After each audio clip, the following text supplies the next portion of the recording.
Welcome to the Resilience Series. I'm Stephanie Weaver, author of the upcoming Migraine Relief Plan Cookbook, which is due out in 2 weeks and it has the theme of resilience. My guest today is Zibby Owens. Zibby's popular podcast, Moms Don't Have Time to Read Books, has won awards. You may have seen her recommending books on Good Morning America. She recently launched her own publishing company, Zibby Books, and her memoir, Bookends, a memoir of love, loss, and literature, came out yesterday. Welcome, Zibby. Thank you. Thanks so much for having me. Well, thanks so much for fitting me into your unbelievably busy schedule. That's kind of my first question. I get kind of tired just reading your your bio and seeing all the stuff that you do. Where do you get your drive and your passion, especially given that you have four youngish children and a husband and you have a lot going on? Where does that drive and passion come from? Well, I've always been very driven naturally. I used to work this hard at school and, went to the emergency room with an ulcer in the middle of college because I was trying so hard and working so hard and all of that. So this is just sort of the way I'm wired and always has been. But I will say I was home with my kids for 11 years, not home. Being a stay-at-home mom is never being actually home, but I had all this pent-up energy. I feel like I was like an athlete on the sidelines and I finally just got put back in the game. And so I'm like running full speed and I have all this energy and I feel in a way I'm like trying to make up for lost time. So not that it was lost, not that I regret a minute of it. I loved it. And I needed to do that for me and my kids and whatever else. But I think that's contributing to it as well. Great. So, and I'm sure a lot of people watching can relate because motherhood is a wonderful challenge, and I've heard this sort of thing from many of my friends. So, your new memoir, Bookends, is framed around books significant to you at different times in your life. And at first glance at your bio, you're a pretty high powered person. You grew up very connected in the publishing world, and you went to Yale and Harvard Business School. So, it would be easy to think from the outside that you've led kind of a charmed life. What interested me about the book, especially, I mean, it's a great book, but was the losses that you've endured in your life, especially starting with your best friend. So, can you tell us about her and how she passed away? Sure. Stacy Sanders was my college roommate and best friend. I met her, well, technically my mother met her first as we literally made sure we were in the right place on campus. And she's like, I just met the most adorable girl and I know you'll be friends. And I was like, oh, mom. But she was right. And it turned out that Stacy had the room literally right across the hall from me our first year. And then we roomed together the rest of college. And when we were in New York City, before I went to business school, we were also living together until the summer before I left. And then she had taken a job recently at the World Trade Center and passed away that day. And we don't obviously know exactly what happened. From the timeline, we believe she had just gotten to her desk and perhaps had just called her mother, but who really knows? And that was my first experience with loss. She was like my everything at the time. We told each other everything, and she had a lot of really good friends, and I had many other good friends too. But the two of us were like always together, and getting over that was really hard. And it had sort of never occurred to me as we spent hours obsessing over our lives and our paths and our careers and guys and everything else that like this was not a quarter life crisis. This was the end of her life crisis. And um, the fact that someone I loved so much could suddenly disappear without a trace, just like gone from the planet, uh, changed me into really a different person. And there are no strings to pull with grief and death. It doesn't matter who you are or what kind of lifestyle you live or anything at all. We are all in love and loss and all of that at the same at on equal footing in every way. So it doesn't to say it looks like from the outside I had lived a charmed life. It's true. I'm very privileged in many ways, and I feel very grateful for my family's success from their own hard work, but it really makes no difference when it comes to emotions.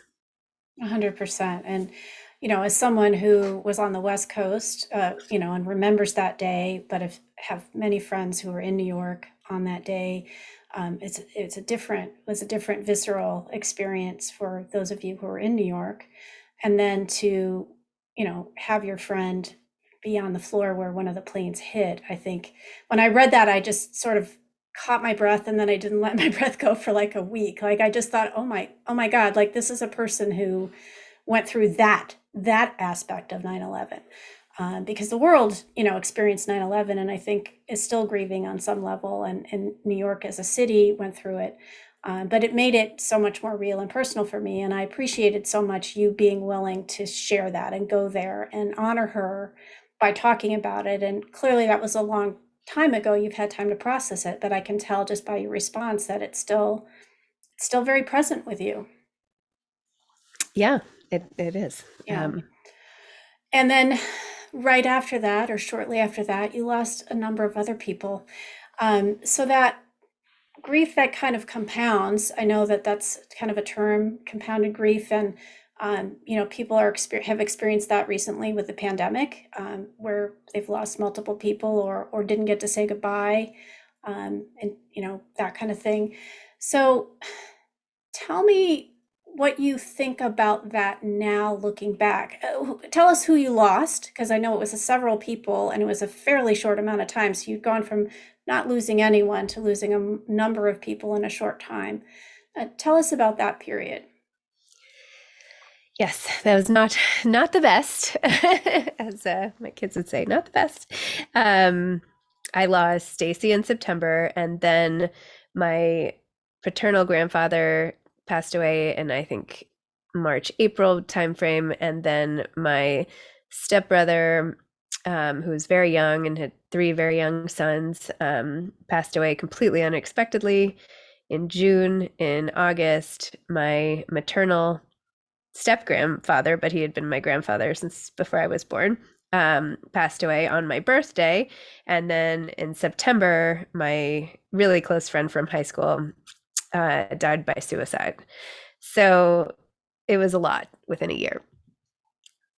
It was Yeah, a lot. It would have been a lot within a life, but yes, it all happened yeah, within a year. And yeah, it was a lot. I mean, I don't know. It's hard sometimes to know what to say. Like it was a really challenging period of time, especially in the context of being in a hyper competitive academic environment, away from home and in a long distance relationship. And I was probably not the most uh, typical business school student to begin with, because my interest is more in the brands and relationships with brands, and that's why I found marketing so interesting. And um, so it was a unique and very challenging period of time, and ultimately I made it through and lived to write about it. So I've been doing so ever since.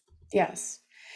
So I think the reason that I related so much to this, aside from loving books as well and being an author myself, but I had what I call, sort of jokingly, the dark humor, the year of death, which was 2012 to 2013, where we lost first our first dog, who was basically our surrogate child, a golden retriever, and then my father-in-law, our best friend, my husband's last two aunts and uncles, his 3-year-old nephew, and Oh, then my father.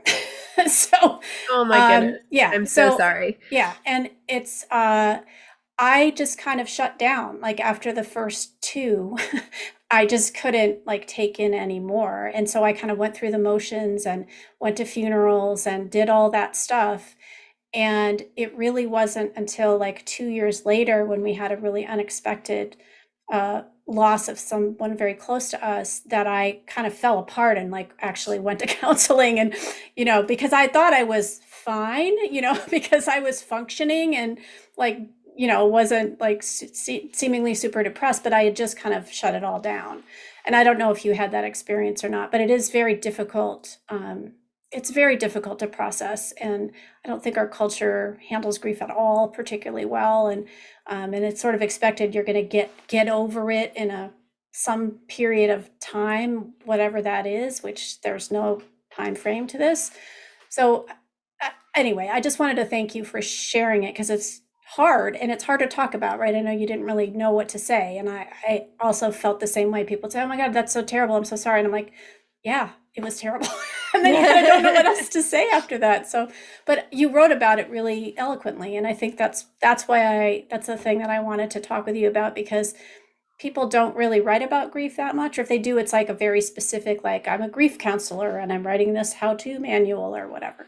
So I just wanted to thank you for that. Oh, thank you. Well, you know, it was important for me, especially because I went through that grief when I was only 25, to get it out there and to explain how it hit me and how it has kind of circled back over the years in subsequent losses. And, um, you know, I'm not trying to paint a rosy picture of it, but I will say that had I not had such a trauma so early, perhaps the rest of my life would have gone very differently. But, and I guess that's you know, I wouldn't be here talking to you right now if that hadn't happened. I don't know where my life would have gone, or I could probably imagine, but it wouldn't be where it is right now. That I know for sure. Yes. Why do you think it's important to share these challenges? I know that you're also good at doing that on social media, where you could very easily just post glamorous photos of yourself at book events, and but you also are like, yeah, I'm in the back of a minivan with my four kids and my dog, and they're drooling all over me, and but I'm still trying to read a book. And I think that's why people love you so much, is you're super relatable. But why specifically do you feel like it was important to share that part of your life? I have always been doing that. My first article I wrote publicly and published in 17 magazine, but I wrote it when I was 14. And it was about a period of time where I gained weight after my parents had gotten divorced. And I don't exactly know why or how, but from the time I could pick up a pencil, I have been writing in this way, which actually is much clearer to me. Sometimes I write to figure out what I'm even thinking. I can, you know, I'll feel like, oh, I'm upset and I don't know what's going on. If I just sit down and I, you know, write or type, I'll figure it out. Like it all comes out. Like my thoughts come out better, much better through typing or writing than they do through through trying to talk or actually, you know, make sense of it that way. Like that's how. So why do I share that? It's true. I guess I could write like that and then never share it. I think it's because that first essay I wrote for 17, I got such tremendously positive feedback from other girls who had been feeling the same way that I didn't know had been feeling the same way. I had felt sort of alone and dealing with my body and blah blah blah blah blah. But um, I realized with the letters and letters that came in that that was not the case, and I was helping people by sharing my words, which is why I sent it in to begin with. My mother suggested that I do it to help other people, and I don't know. I was like, I can do this. This comes so easily and so naturally to me, and I really want to help people. And it helps them, it helps me, and I've just always done it. So now I've been doing it for, you know, almost 40 years.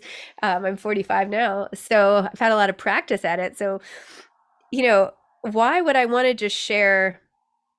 Like, I like to read about, I like to know the full story about other people. Like, I like to relate to other people. I like to hear what's going on. And yeah, I guess I could have just posted that I was really excited. I'm the #1 memoir on Kindle, which is really awesome. I mean, insanely awesome. And I've been like emotional and excited about it. But, um, you know, nothing stopped in my life. You know, 2 minutes later, I don't even want to talk about what happened when one of my kids had to go to the bathroom and we couldn't stop. So, you know, that's my life. Like that is life. Like good things happen, bad things happen, life goes on. Like I'm happy, but I'm not sitting at home, you know, calling my publicist. Like I didn't even have a second. That's not what so my life is not, I don't know what people think my life is like, but I just want them to know it's probably not what they think. Yes. So I don't know. I don't know why I'm so compelled. I guess what would be the horror if they thought I was jumping up and down? Nothing. I mean, I don't know. It's just that's just not what the case is. Right.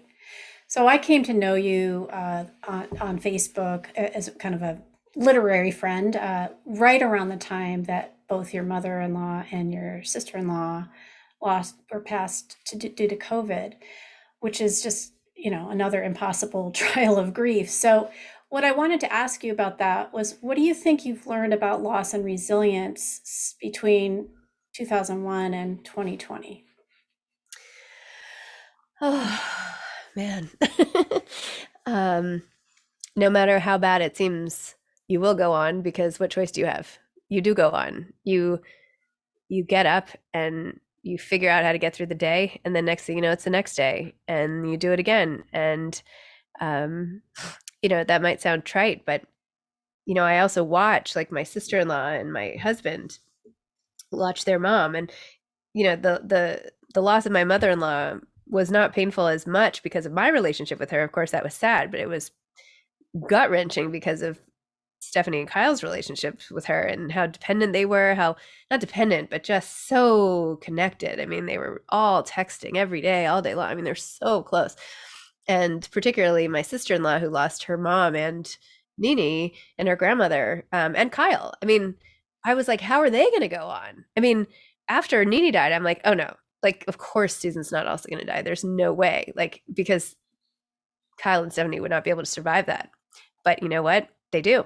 And they did. And I've survived all the stuff I've survived. Like, I don't feel like any of my losses, I'm never like the main person. Do you know what I mean? Like, I didn't lose a spouse. I didn't lose a child. Like, man, my losses have been like, a close friend or this or that, or, like a lot more. I've lost 3 close friends, which I think affects more my own sense of my own mortality, right? Like, I know at any point I could just drop dead, and it's very top of mind for me and informs all my day-to-day decisions. So I think that's the effect of having my peers die early and often. But I've learned, life, this also sounds hokey, but life is short. Life is so unpredictable. Life is such a gift. We are so lucky to be here. We're so lucky to be around the people that we love, and we won't always be. And that's just a fact. And we can ignore it like most people do, and like we need to do to keep running about and replying to emails and functioning. But by not having it top of mind, you're doing yourself a disservice. So I don't know. I think there's a balance to be had. And, I'd like to think that, I have a lot of, I just have a lot of admiration for how so many people get through such hard stuff. And you can because you have to, because there's sometimes no other choice. And so you do. Thank you. Um, so, how do you define resilience, Zibby? How do I define resilience? I guess keeping going without, I mean, the ability to persevere despite really difficult circumstances, and to do it in a way that doesn't leave you so broken that you can't sort of contribute positively to society. Succinct and very good answer. So, this is always my last question for everyone, and I'm always interested to hear the answer because they're always very different. So, what are some self care resilient strategies that you personally find most helpful? Crying. No one has said that. See, there's always a new answer. Yeah, crying. I mean, I don't know. Letting yourself cry, then getting it out, and then moving on, and then crying again. And that's okay. That's awesome. Zibby, thank you again for being here today. Please visit zibbyowens.com to learn more about her books, her publishing company, and her podcast. You can buy Bookends wherever you like to buy books, and we do encourage you to use independent bookstores when you can because it really helps authors as well. Check out other episodes of the Resilience series on Facebook, Instagram, and YouTube. Follow me at SWeaverMPH to learn more about my upcoming book, which is out in 2 weeks, the Migraine Relief Plan Cookbook. Thanks so much for watching.